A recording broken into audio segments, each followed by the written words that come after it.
नमस्कार, जीएनयू चॅनलच्या ठळक बातम्यांमध्ये आपल्या सर्व दर्शकांचे स्वागत. रामटेक एसडीओंना जीवे मारण्याचा प्रयत्न, रेती तस्करी करणाऱ्या माफियांकडून जीवाला धोका, आरोपींवर गुन्हा दाखल, आरोपी अटकेत. नागपूर जिल्ह्यातील रामटेक तालुक्यात अवैध रेती चोरी असल्याच्या माहितीवरून आणि वरिष्ठांच्या आदेशाने रामटेकच्या महिला एसडीओ कारवाई करीत असताना येथील रेती तस्कर माफियांनी त्यांना जीवे मारण्याचा प्रयत्न केल्याच्या वृत्ताने प्रशासनात एकच खळबळ माजली आहे. प्राप्त माहितीनुसार रामटेकच्या उपविभागीय अधिकारी सौ वंदना सौरंगपते या आपल्या कर्तव्यावर असताना त्यांना अवैध रेती तस्करी संबंधी माहिती मिळाली.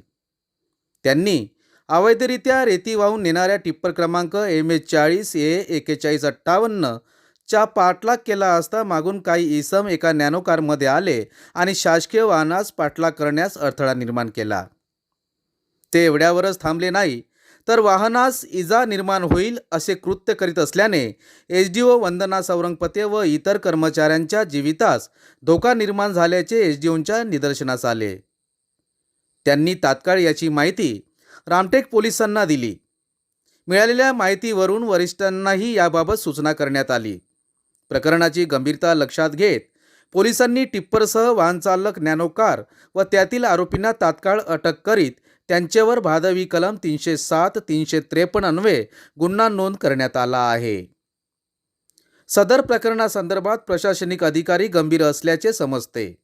अधिकाऱ्यांना जीवे मारण्याचा प्रयत्न करणे हे प्रकरण आता रेती माफियांना चांगलेच भोवणार असल्याचे संकेत पुढे येत आहे. प्रशासनिक अधिकारीही याबाबतीत आवाज उठवणार असल्याने रेती माफियांचे धाबे दणाणले असल्याचे चित्र पुढे येत आहे. या बाबतीत उपविभागीय अधिकारी वंदना सौरंगपते यांनी दिलेल्या माहितीची पाहूया एक झलक. हमारा जो नियमित पथक आज गश्ती पे था, उनके द्वारा आज सुबह पहर में मुझे ऐसी इन्फॉर्मेशन मिली कि लगभग 30 से 40 गाड़ियां रामटेक के हद के बाहर तुमसर तालुका में रुकी हुई है, क्योंकि हमारी टीम यहाँ पे गश्त पे है या रुकी हुई है हमारी टीम हमारे हद में, इसलिए फिर हमने ऐसा डिसाइड किया कि हम लोग वहां से हट जाते हैं ताकि गाड़ियां हद में आए.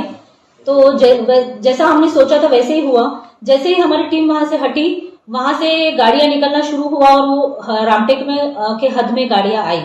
तो हमारी दो टीम थी मेरी. तो मैं खुद एक टीम में थी और एक हमारे नायब तहसीलदार की टीम थी. दोनों टीम ने दो बाजू से गाड़ियों को घेरने की कोशिश की.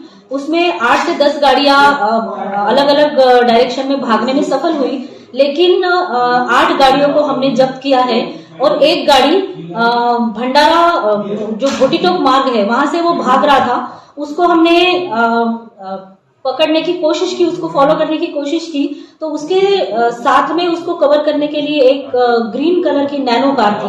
तो वो कार हमको ब्लॉक करने की कोशिश, हमारी गाड़ी को सामने नहीं जाने दे रही थी और ट्रक को कवर कर रही थी. एक जगह पे जैसे ही हमने उनको ओवरटेक करके गाड़ियां रोकी, वो नैनो वाले ने हमारे ऊपर गाड़ी डालने की कोशिश की और ड्राइवर जो था वो शूटिंग कर रहा था, मेरा ड्राइवर, क्योंकि वो गाड़ी खाली करने की कोशिश कर रही थी. इन सब बात के वीडियो भी मैंने शूट किए हैं, करने की कोशिश की है. तो वो लोग मेरे ड्राइवर को भी मारने की कोशिश कर रहे थे, उसके ऊपर दौड़ के जाने की कोशिश कर रहे थे. इसलिए हम फिर रुक गए और हमने उनको फॉलो किया.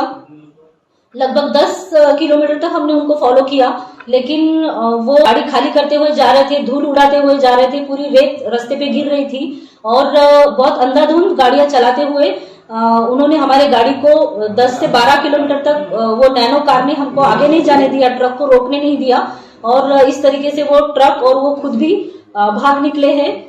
इस घटना में मैं और मेरी पूरी जो टीम है, हमने 8 व्हीकल्स जब्त किए हैं. उनकी इंक्वायरी और कार्रवाई उनकी चालू है और जो भाग निकले हैं उनके ऊपर हम रामटेक पोलीस स्टेशन में FIR दाखल कर रहे हैं.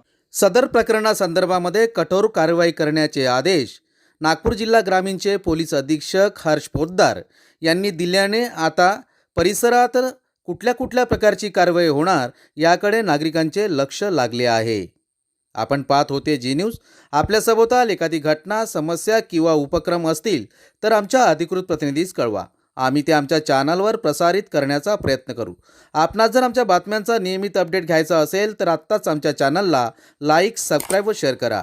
जी न्यूज चॅनलकरिता चिबिरो, नागपूर.